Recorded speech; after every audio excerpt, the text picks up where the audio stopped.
зани мусалмонеро шавҳараш вафот кард ва бо кӯдаконаш танҳо монд.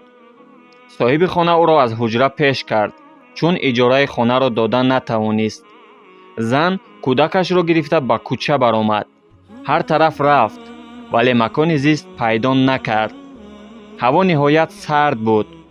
кӯдаконашро дар масҷиде гузошт, то каме бошад ҳам гарм шаванд ва боз ба кӯча баромад. дар роҳ марди мусалмони бовиқор ва зоҳиран сарватмандеро дид ва наздаш рафт, то кӯмаке талаб намояд. чун қиссаашро нақл кард, он марди мусалмон гуфт: эй зан, далел биёр, ки тамоми суханонат рост аст. зан гуфт: чӣ далел биёрам? ман ку касе надорам. кӯдаконамро бин, дар масҷид нишастаанд. мард рӯй гардонду рафт. зани дилшикаста роҳашро давом дод ва марди яҳудии пиронсолеро дид ва ба ӯ қиссааш ва ҳодисаи бо марди мусалмон рӯйдодаро нақл кард.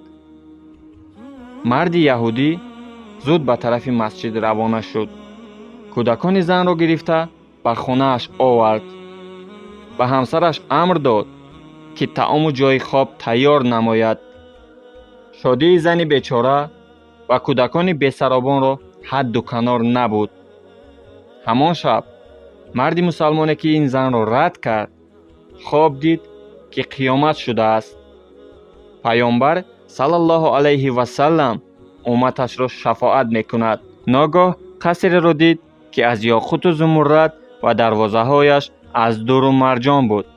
мард аз паёмбар салаллоҳу алайҳи васаллам пурсид: эй паёмбар, ин қаср барои кист? паёмбар салаллоҳу алайҳи васаллам ҷавоб дод: ин қасри як мусалмони яктопараст аст. мард гуфт: эй паёмбар, ман мусалмони яктопараст ҳастам. паёмбар салаллоҳу алайҳи васаллам дар ҷавоб гуфт: далел биёр, ки суханат рост аст. аз зани бечорае далел пурсидӣ, акнун худат низ далел биёр. ин лаҳза мард аз хоб бедор шуд. ғамгин шуд, ки фурсати хуби касб кардани савобро аз даст додааст ва ба кофтукоби он зан баромад. пас аз ҷустуҷӯи дуру дароз фаҳмид, ки марди яҳудие дар хонааш ҷой додааст ва назди он марди яҳудӣ омаду гуфт: мехоҳам он занро бо кӯдаконаш ба хона барам. марди яҳудӣ гуфт: ин кор имкон надорад.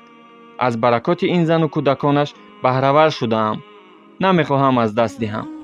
гуфт: ба ту 1000 танга медиҳам. онҳоро ба ман бидеҳ. гуфт: намедиҳам.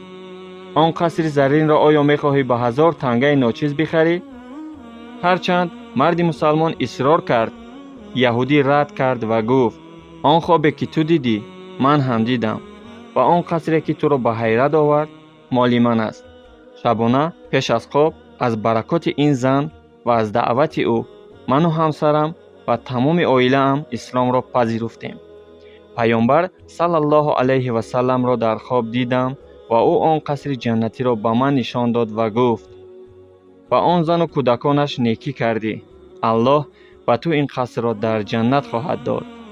ва марди яҳудӣ давом дод: қасам ба аллоҳ, агар молу мулки тамоми ҷаҳонро ба ман диҳӣ, ин зану кӯдаконашро раҳо нахоҳам кард. ассалому алайкум ва раҳматуллоҳи ва баракатуҳ. салом ва даруд дӯстон. ба таваҷҷӯҳи шумо дорои ҳафтгиёҳ, ки бо хости худованд ба бисёри дардҳо шифои комил мебахшад. ин доруҳоро устод муҳаммадрасули иброҳимзода месозад, ки дар бораи устод ва ихлосмандои зиёди вай ба наздикӣ дар канал як видеои пурра ба шумо пешниҳод мекунем. бо табобатҳои устод беш аз 50 нафар аз бемории саратон шифо ёфтаанд. барои фармоиш кардан ба рақамҳои дар экран навишта шуда занг занед. барои боварӣ рақамҳои устодам мегзорем дар экран.